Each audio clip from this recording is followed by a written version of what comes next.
Le Bénin place les célébrations sous le signe de la tolérance zéro au mariage forcé.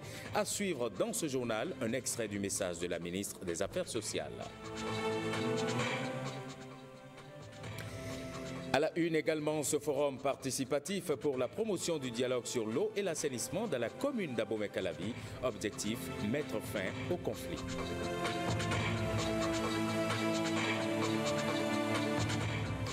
Fin de la première session 2017 de la HAC, la Haute Autorité de l'Audiovisuel et de la Communication. Président et conseillers sont satisfaits de 4 mois d'activité.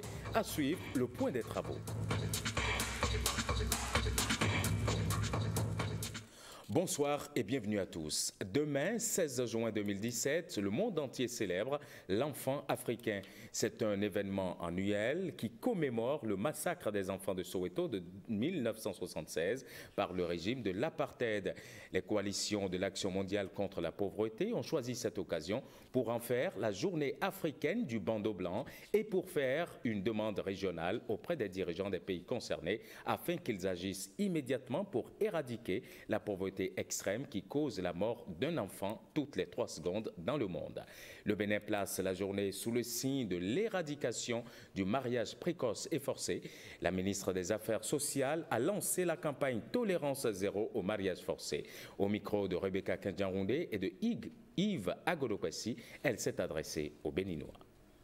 Malgré le contexte apaisé de notre pays, nombreux sont les enfants qui, au quotidien, sont victimes de plusieurs formes de violation de leurs droits. Ils sont confrontés à des phénomènes silencieux et insidieux, tels que le mariage des enfants, les violences physiques, psychologiques et les abus sexuels qui font dangereusement obstacle à leur vie, à leur survie, à leur épanouissement et à leur développement.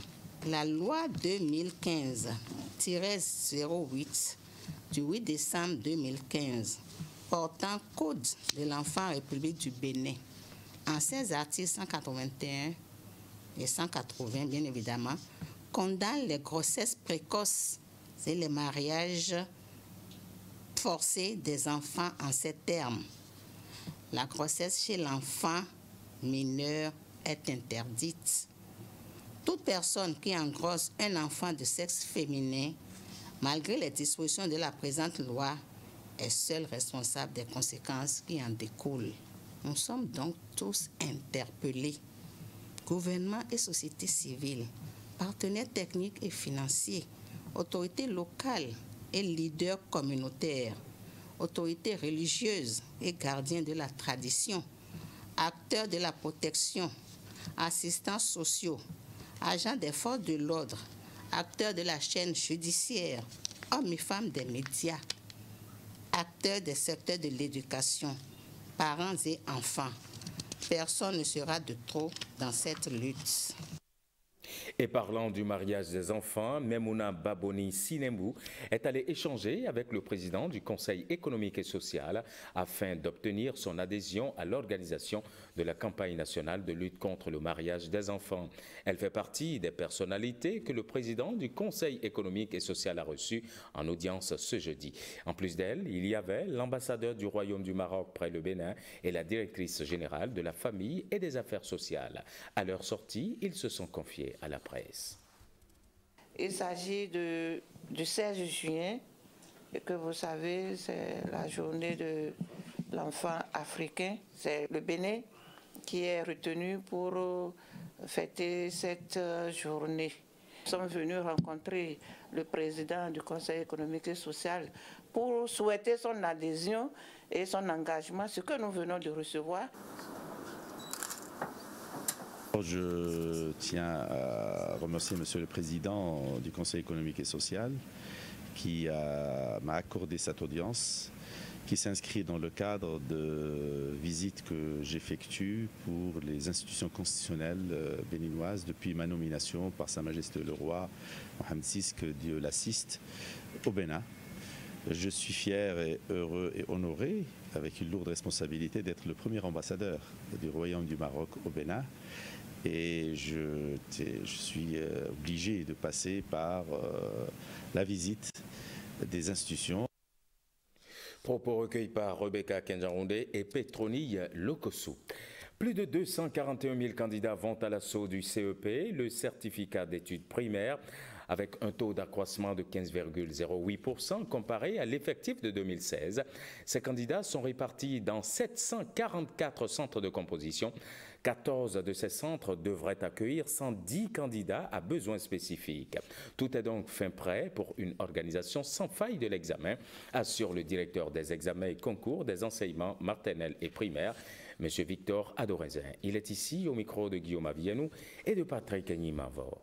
L'organisation du CEP, le certificat d'études primaires, de la session de juin 2017 ne devrait souffrir d'aucune légèreté, du moins selon le directeur des examens et concours du sous-secteur enseignement maternel et primaire. À moins de 10 jours du top de l'examen, l'acheminement du matériel lourd est presque achevé et celui du léger devrait suivre. Il y a deux catégories de matériel lourd. Il y a les fournitures de bureau, il y a les feuilles de composition.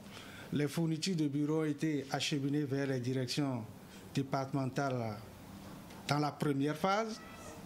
Dans la deuxième phase, les feuilles de composition ont suivi.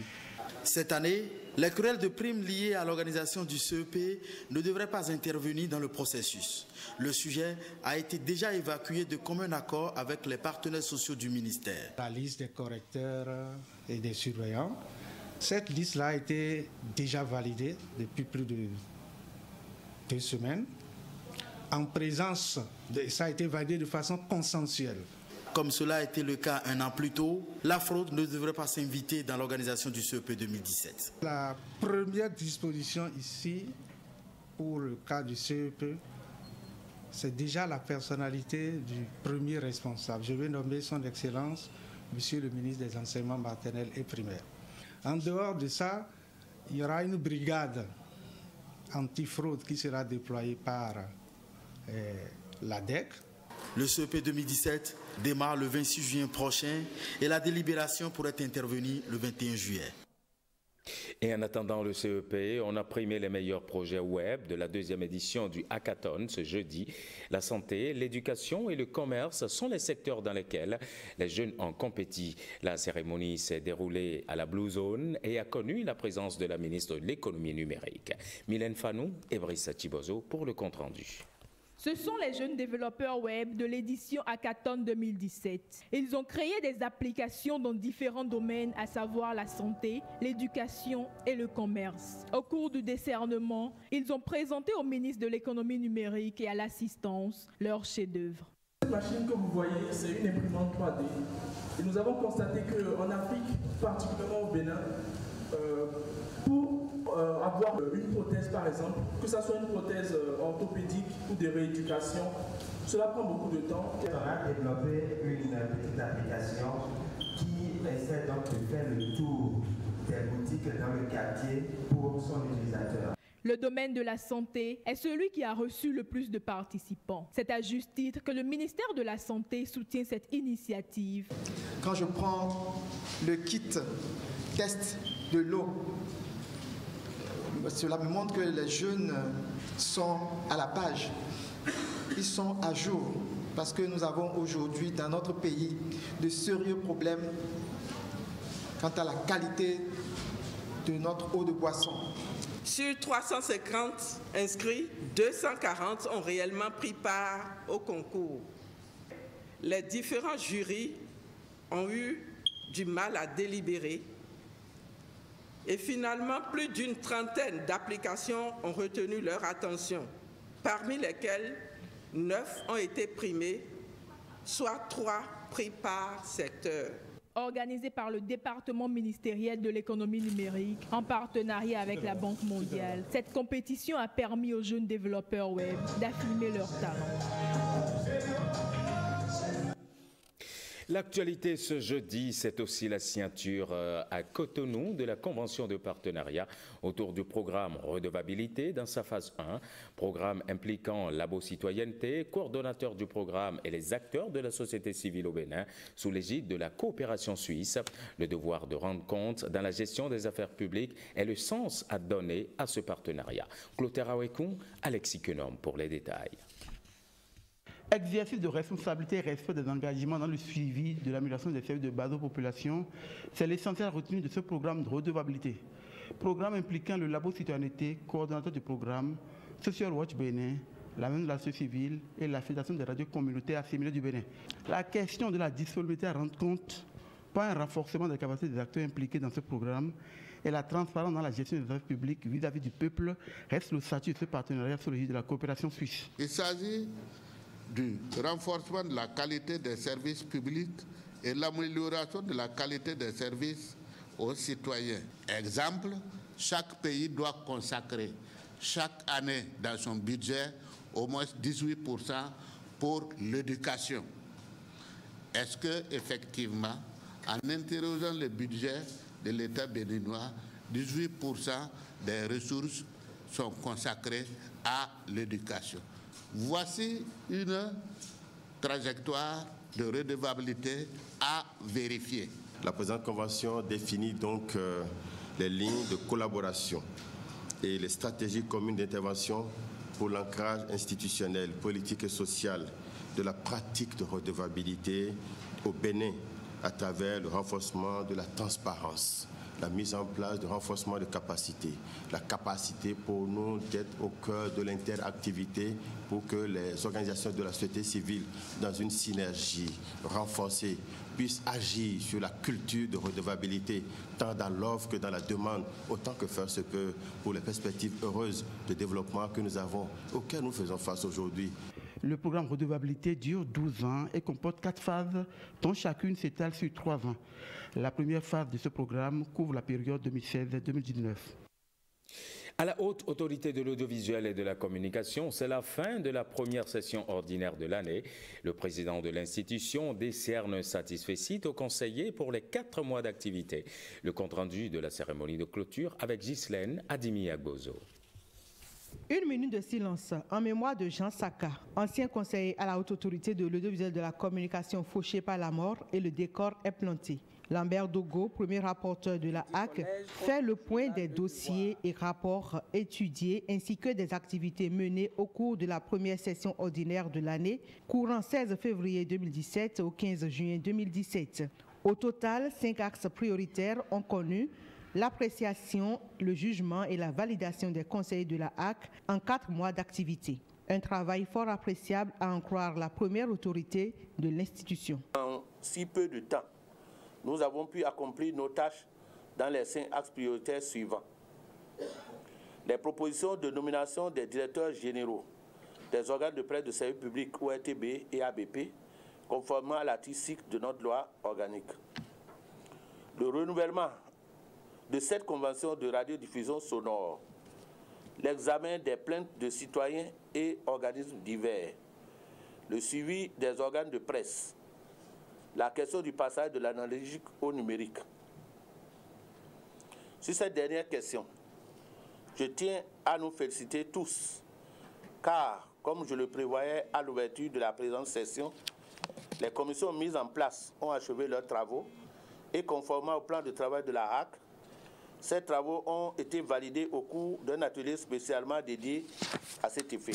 Selon Adam Bonitessi, la satisfaction aurait été totale si les conditions de vie et de travail des cadres et autres agents de l'institution étaient des meilleures. Il s'engage alors à poursuivre la lutte pour l'amélioration des dites conditions. Un public reportage dans ce journal. Il s'agit du lancement du nouveau produit MomoPay de MTN. C'est un produit qui vient, dit-on, simplifier la vie aux clients en ce qui concerne le paiement. Plus de précisions avec Huguette Rondello. 7 ans après la mise en service de Mobile Money, MTN Bénin lance MomoPay, une nouvelle solution de paiement rapide. Pour utiliser MomoPay, c'est tout simple. Il vous suffit juste d'avoir un compte Mobile Money. Ensuite, vous vous rendez dans l'une de nos agences ou bien sûr l'un de nos points déployés à travers la ville de Cotonou à l'occasion de ce lancement. Vous réclamez votre tag qu'on vous donne gratuitement. On active votre tag auquel on relie votre numéro MTN Mobile Money. Ensuite, vous vous rendez chez l'un de nos accepteurs, MomoPay. À la fin de votre course, à la fin de vos achats, vous approchez de la caisse et vous rapprochez votre tag MomoPay du terminal qui se trouve en point de vente, vous recevez un post sur votre téléphone qui vous invite à inscrire votre code PIN, qui d'ailleurs est secret, que vous ne devez communiquer à personne. Ensuite, vous recevez un deuxième post qui vous demande de confirmer la transaction. Puis enfin, vous recevez une notification de confirmation que votre transaction a été effectuée. Et ainsi, en moins de 15 secondes, vous avez fini de faire votre paiement. 300 terminaux seront déployés, entre autres, dans les supermarchés, hôtels, pharmacies et restaurants de la place. Les conducteurs de taxi et ceux de taxi-moto auront droit à un autre type de terminal appelé X8. Lui, il sera déployé dans tout ce qui est transport au Bénin. Donc désormais, les émigrants, les taxis, les nouvelles lignes de taxis que le gouvernement est en train de lancer, et Soft Taxi et tout le reste, ils pourront utiliser ce terminal dans tous les bus de Tokpa à Gla. Ils peuvent utiliser désormais ce terminal, les bus de longue distance, ils peuvent utiliser ce terminal. Et surtout nos frères des émigrants, ils auront ce terminal à disposition que nous allons le distribuer. Avec le lancement de ce nouveau produit, MTN Bénin réitère son engagement à révéler le Bénin digital aux côtés du gouvernement. Direction la commune d'Abomey-Calavi, il s'y tient un forum participatif pour la promotion du dialogue sur l'eau et l'assainissement. C'est une initiative du projet Go Bénin. Elle vise à favoriser la mise en œuvre de la politique nationale de l'eau et à mettre un terme aux conflits liés à l'eau dans la commune d'Abomey-Calavi. Mylène Fanou, Ulvaeus Balogun et Wenceslas Saroyimon. Comment gérer les conflits liés à l'eau et favoriser la mise en place d'une plateforme communale des acteurs intervenant dans le dit secteur? C'est la problématique du projet Go Bénin. Il s'agit d'initier un dialogue en vue de trouver des solutions aux problèmes de l'eau dans la commune d'Abomey-Calavi. L'objectif essentiel, c'est d'identifier les problèmes liés à la gestion de l'eau dans la commune d'Abomey-Calavi. C'est identifier également les faiblesses liées que connaissent les acteurs dans la gestion de cette ressource, identifier aussi les besoins et les actions devant permettre d'améliorer la question liée à la gestion de l'eau et de l'assainissement dans la commune d'Abomey-Calavi. Cet atelier a pour objectif, n'est-ce pas, de nous aider au niveau de la commune à mieux gérer nos ressources en eau potable.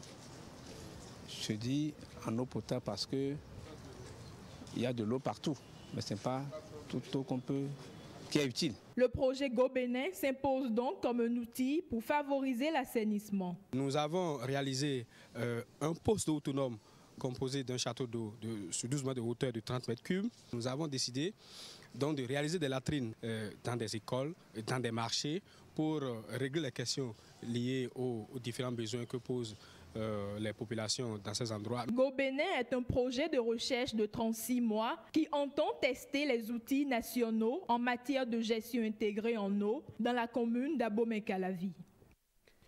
Bientôt un projet d'électrification solaire pour le collège d'enseignement secondaire de Paou. Une cérémonie de lancement du dit projet s'est déroulée ce jeudi dans l'enceinte de l'établissement en présence des autorités communales. On fait le point avec Jérôme Rungbo et Yves Agolopessi. C'est un projet d'électrification grâce auquel le collège d'enseignement général de Paou dans la commune de Ouida pourra disposer de panneaux solaires pour une électrification permanente. L'entreprise ARES se charge de la réalisation du dit projet. En récapitulatif, nous avons 15 salles à éclairer, 7 cours du soir, 35 ordinateurs, un stérilisateur, un projecteur, un réfrigérateur, 4 imprimantes, une photocopieuse et 7 prises de courant. Ils ont proposé une puissance crête de 30 kW pour les panneaux, ce qui représente en termes bien plus abordable à nos citoyens, nos parents qui sont ici, environ 70 kWh par jour. Les retombées attendues sont multiples pour le CEG Paou, plus grand établissement d'enseignement secondaire de la commune de Ouida. Avec la réalisation de ce projet, c'est une économie de plus d'1 million de francs dans notre budget qui correspond aux frais d'électricité ou de carburant pour alimenter le groupe. C'est la disponibilité de l'Internet sans limite. C'est la modernisation de la gestion de nos élèves et de nos professeurs. C'est l'informatisation de l'administration du CEG. C'est les cours du soir pour nos enfants déscolarisés. D'un coût global de 60 millions de francs CFA, le projet est porté par l'association Women of Africa et la fondation EDF. C'est à nous maintenant de faire remonter ce projet à Paris, de bien le structurer aussi bien sur le domaine technique que sur le domaine financier, pour pouvoir le présenter donc à un comité de pilotage qui, lui, sélectionnera les projets et les validera. Nous souhaitons que ce partenaire puisse étendre ses tentacules dans d'autres arrondissements de la commune. Les futurs bénéficiaires ont remis des cadeaux aux donateurs en vue d'immortaliser l'événement. On en vient à ce sujet sur un étrange phénomène qui se développe de plus en plus et qui crée l'insécurité au Bénin. Des militaires et autres agents de sécurité qui se transforment en de véritables braqueurs. Ces indélicats profitent de leur apparence, parfois de leur faux statut, pour s'attaquer aux faibles gens. Le fait devient récurrent et le chef d'état-major général des forces armées de rassurer sur le sort qui leur est réservé. Il est ici au micro de Abiat Oumarou et de Monique Doron. Nous avons constaté, il nous a été rendu compte qu'il y a des militaires qui ont été pris dans des braquages. Nous déplorons le cas, mais c'est un fait qu'ils sont des bandits comme au même titre que tout autre bandit et la justice s'en charge. Maintenant, du point de vue de la discipline, il y a les sanctions disciplinaires qui devrait aller jusqu'à la radiation. Je dis devrait parce qu'il y a toute une procédure à suivre pour pouvoir conduire à leur radiation. Il faut préciser que les forces armées sont une émanation de la nation. Ce n'est pas des gens tombés du ciel qui sont militaires. Donc, ils sont à l'intérieur de la société. Ils viennent avec leur mauvais comportement qu'on ne découvre pas au recrutement parce qu'on ne peut pas faire d'enquête de moralité avant de faire le recrutement. Encore faut-il signaler que même quand vous sortez de prison au Bénin, votre casier judiciaire est vierge. Donc l'enquête de moralité ne dit pas qu'on va trouver des gens qui sont irréprochables. Maintenant, quand on découvre qu'ils ont des comportements comme ça, on les sanctionne. Ça peut aller jusqu'à la radiation, je l'ai déjà dit. Mais actuellement, les mesures que nous sommes en train de prendre, c'est déjà de faire contrôler les militaires parce que tous ceux qui sont en tenue ne sont pas militaires. Les tenues se vendent partout, n'importe comment. Nous sommes en train de prendre les dispositions pour contrôler tout ça, pour que tous ceux qui sont en tenue soient effectivement des militaires. Que nous contrôlons aussi la manière dont nous délivrons les pièces d'identité militaire. Parce qu'il y a beaucoup de cas où on découvre les cas d'identité où les propriétaires disent que c'est perdu, est-ce que c'est vrai, est-ce que c'est faux, tout ça. Donc, nous avons en notre sein un certain nombre de mesures que nous prenons pour mieux contrôler les comportements de nos hommes, mais aussi qu'ils soient en mission ou pas, parce que souvent, quand ils sont dans les missions, quand ils sont en mission à l'extérieur du camp, qu'ils perçoivent les armes et ce sont ces armements encore qu'ils prennent pour aller braquer. Parlons à présent religion avec la dernière décade du mois de Ramadan. Elle est consacrée à la recherche de la nuit de la destinée. Mais que représente cette nuit et pourquoi tout musulman doit-il la rechercher? Élément de réponse dans le reportage que voici.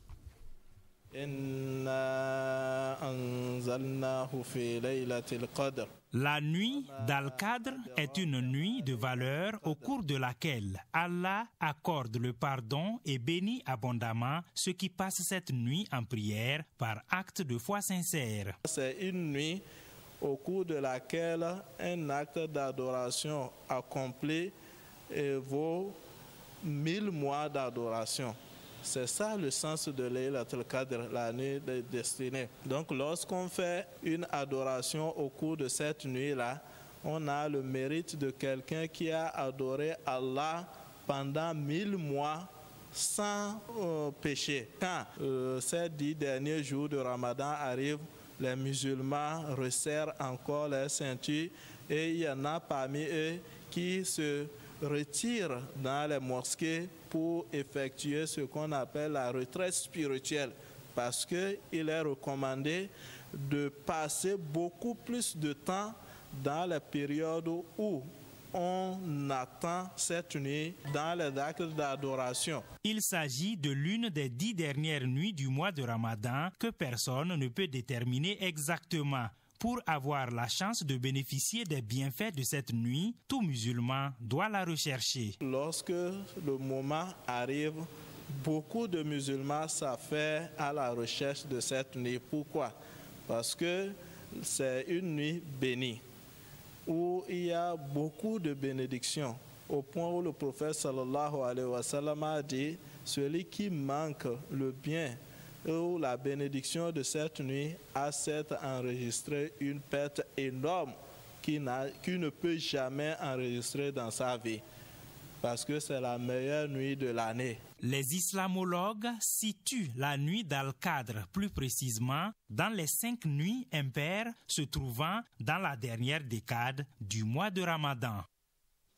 Terminons ce journal avec les activités entrant dans le cadre de la célébration du 40e anniversaire de la FESECAM Bénin. La direction générale a célébré son personnel féminin ce jeudi, occasion de rattraper la journée de la femme avec des communications sur la thématique choisie pour ce 8 mars 2017. Compte rendu, Enoch Compati et Rosemont Tiakpe. Il n'est jamais tard pour bien faire, dire un adage. La direction générale de la FESECAM, à l'occasion de ses 40 ans de vie, célèbre la Journée internationale de la femme. Un hommage rendu ici à toutes les femmes qui œuvrent pour le développement de cette structure d'octroi de crédit. Une occasion pour dresser le bilan des progrès réalisés et de formuler des doléances. Nous témoignons ici toute notre reconnaissance au directeur général pour sa volonté clairement affichée de promouvoir la gente féminine du réseau, et il le fait par des actes concrets. Comme doléance à formuler pour 2017, nous venons vous demander 1. Que l'attribution du prix Jean en 2017 tient compte des critères énumérés dans la note 2950 du 30 avril 2014. 2. Qu'en 2017, la représentativité des femmes, aussi bien au niveau du corps des directeurs de caisse que du CODI, passe respectivement de 3% à un taux de 6% au moins et de 11% à 22%. 3. Qu'au moins une session de formation des femmes soit organisée à l'intention des femmes techniciennes à l'instar des autres années. Prenant acte des souhaits formulés, le directeur général les appelle à plus d'engagement et de responsabilité. Cette organisation nationale est la vôtre. Ce n'est pas seulement les hommes qui viendront vous organiser ou bien faire les choses en votre place. Donc je voudrais que ça soit vraiment pris au sérieux, et lorsque vous devrez vous défendre, que vous soyez en mesure de façon autonome prendre le devant des choses. Cette célébration de la gente féminine a permis de distinguer Dame Janine Diogo, appelée bientôt à faire valoir ses droits à la retraite. Et voilà qui referme cette édition. Merci à toutes et à tous de l'avoir suivi. Le programme prévoit tout à l'heure, à partir de 21h, le documentaire Sale temps pour la planète. Suivront 2 feuilletons, Les choix de l'amour et Windek. Prenez le rendez-vous du soir, c'est à 23h avec Jérôme Hongbo. Cette édition, vous le savez, c'est à voir et à revoir sur notre site, le www.ortb.bj. Merci pour la fidélité. À très bientôt.